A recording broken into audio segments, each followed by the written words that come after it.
everyone, this is Nick and Ben coming to you from SCG Hobby. We're doing an exhibition match. We got Dave on the left with Belcher versus Jesse on the right with Burn. Yes, indeed we do. This will be an interesting match. We got a combo list versus aggro with Burn. This will be a cool match to see. So in a fishbowl, I believe in Modern, they're both around the same clock, so it's kind of whether Dave has more fast mana or whether Jesse kind of has the Eidolon, it's really going to kind of come down to what game one is about. Yeah, game one decides a lot here. So it looks like Dave is taking a mulligan, which is generally fine for Belcher. The newest mulligan rule really favors the combo decks for this, so he can just kind of put something not relevant and still have a pretty cohesive gameplay for the opening few turns here. Mm-hmm. All right, trying to look at Jesse's hand before the game starts. I saw Bolt, Swift Spear, Boros Charm. That sounds like a pretty good opening hand for Burn. Here we go. Right. Tap land for Belcher into a pass to Burn. All right, so starting off with Inspiring Vantage and getting in for one. If Jesse does have shocks, which I don't think he does in the list, it shouldn't be too big a deal because Belcher's just trying to deal 50 damage in one go instead of increments of 2 or 3 like the Burn player. And this is Solitaire v Solitaire. No one really cares what the other is doing for the most part. Okay, so Dave, not afraid of the Burn, taking 3 off of the Shatter Skull Summit, so we can play Vessel of Nascency, limited Vessel of Volatility. Volatility, or sorry, it's such a C+ card from that limited format that it's... That entire cycle is pretty medium. Oh, the green one was great. All right, so we have turn 2, there is Eidolon. Jesse wants to get it down as early as possible because usually Belcher wants to play 2 or 3 accelerants before playing the Belcher, so it can get in for 6 damage in a turn, which is pretty good input for 2 mana. But I don't think Belcher cares a whole lot, since usually when they're doing that, they're going for the win. Well, so I think the idea is the earlier it comes down, the more damage it's going to do. So if it does 6 damage for 2 mana, that's a lot better than having it come down a turn later and not doing anything. Right. All right, so another untapped land here from Belcher, thinking about whether this is going to be the turn or not. And it looks like he is just going to go for it here. So taking another 2 from Eidolon, going up to 3 mana off of this ritual. And it looks like he'll be able to net 2 more mana from the Volatility. So he should be going up to 5 here, if my math is correct. I don't play Belcher. I think I see a Spirit Guide in hand there. So here comes the Belcher down to 1 mana left. Yep, and here's the activation, and that is going to be the end of game 1. So the Eidolon did not come down fast enough. Turn 3 seems to be where Belcher is doing its thing in a fishbowl. So looking at sideboards here, I'm thinking Jesse probably want to bring in Smash the Smithereens. Wear and Tear would be my guesses. So I would say Smash the Smithereens seems okay. Wear Tear might not be as good. It depends on whether Belcher can get the 7 mana or not, because he can try to Wear Tear, but then Dave can just activate in response. Right. The one thing I do like here is Deflecting Palm. Okay. It is going to deal a ton of damage, so being able to redirect that, just kind of, hold 2 mana up, make them. There's also some things to say for Core Firewalker, since there's a lot of red spells going on with Belcher, gain some life, which could be. Yeah, the only thing is because no land is revealed, generally there's going to be 50+ cards, so unless Jesse strings together some crazy amount of red spells from Core Firewalker and life gain from Helix, I don't think the life gain on his end is going to be relevant. I think his best game plan is to go for just whatever does the most burn and not really care about what Dave is doing. On the other hand, Dave does have a lot of pressure coming from him, and he does kind of have the necessity to combo off faster than burn and make sure that his cards don't get hated out. So I'm looking at these playset of Leyline of Sanctity in the sideboard here for Dave. Those probably are coming in. Yeah, so Leyline makes it so that way it's just creatures coming in, dealing 1 to 2. Maybe if Jesse feels frisky and wants to bolt himself just to pump the prowess up, that can happen. I think what I like from him is he has 3 wilts. Eidolon can be the highest damage output for the burn player in this matchup. So just having a 2-mana answer and kind of taking one hit off of it seems a little better. And it's flexible that if he doesn't need it and there's no Eidolon in play, he could just cycle it. So I think there's something to say for lightning bolts, just to be able to deal with Eidolons and other sort of creatures that burn has in the deck, since burn is often based on their creatures, will determine on what the outcome of the game will be. Yeah.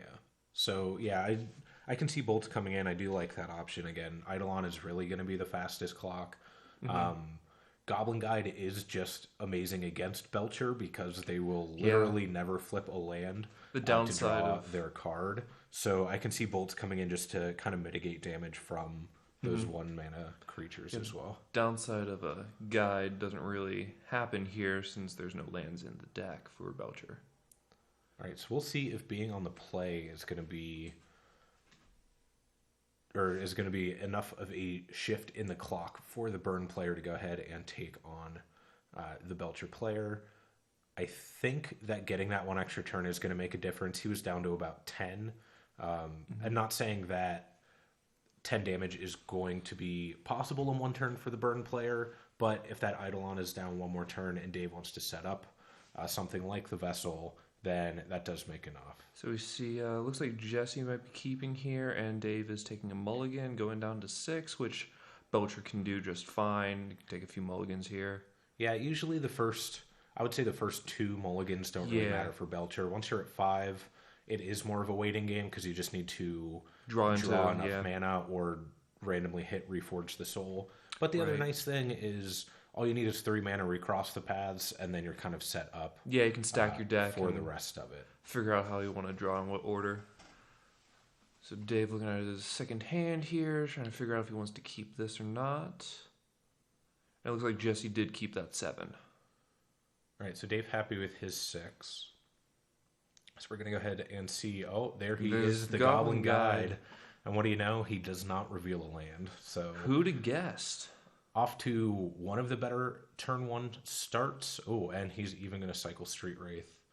Either on draw step or main fade. I didn't really see, but already at 16, already at 14. Ooh, 14, 20. Let's see what we got going on here for Dave.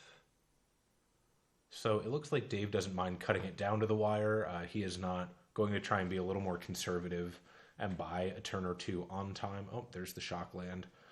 It looks like he is just trying to get as much of the combo together. So the triple Goblin Guide, it's going to reveal Desperate Ritual 3 times and hit Dave down to 8. So it is looking like being on the play and having triple Goblin Guide is going to be pretty important for this match. Here comes a Wild Cantor off the Spirit Guide, and that's it. Yeah, so probably just a blocker to help soak up some damage. Yeah, it looks like he kept Spirit Guide hoping for some form of land, but now it looks like here comes the Swift Cantor's Spear. going to be on blocking duty against the 4 creatures coming in from burn, revealing while it is mana, it's not a land. So Simian Spirit Guide is going to stay on top of the library, and I think that's going to do it. If he decides not to block, then it just takes 1 burn spell. I think even if he does block something, it's still close to 1 burn spell. Like Boros Charm does it. I think Bolt still does it, even if he blocks 2 damage, because that would be 5, take him down to 3. Yeah. And there's the Skullcrack reveal from Jesse. It did look like the only reason I could think Dave kept that 6 was he had the Wild Cantor Simian Spirit Guide, so I think if he had 1 more mana source, I did see a ritual or 2 in hand. Also saw a recross and I think the a path. Recross. Yeah. So it looks like as long as he hit a land, he would have been good to go there. Right. It is important to remember when I said that you can mulligan as long as you have recross the path and mana. You do need at least 1 red on the battlefield for when that Reforge the Soul goes off. So you could use Simian Spirit Guide, but it is better to make sure that you have a land before you go for that. Otherwise, you're kind of wasting the Miracle Trigger on Reforge the Soul. And I can't imagine Belcher wants to pay 6 mana for that. Yeah, you want to have that reusable mana rather than your mana that just gets thrown away, like Spirit Guide and Wild Cantor. Here we go into... So it looks like Dave is deciding to re-sideboard for play draw. He's at least taking out 3 cards. So he does have the 3 wilts. So this might be him deciding, after seeing that game 2, maybe wilts are what he wants to be doing. Even though the Eidolon didn't come up there, I think he realized that not dealing with creatures from burn is going to be his biggest issue, not so much the actual direct damage. Right.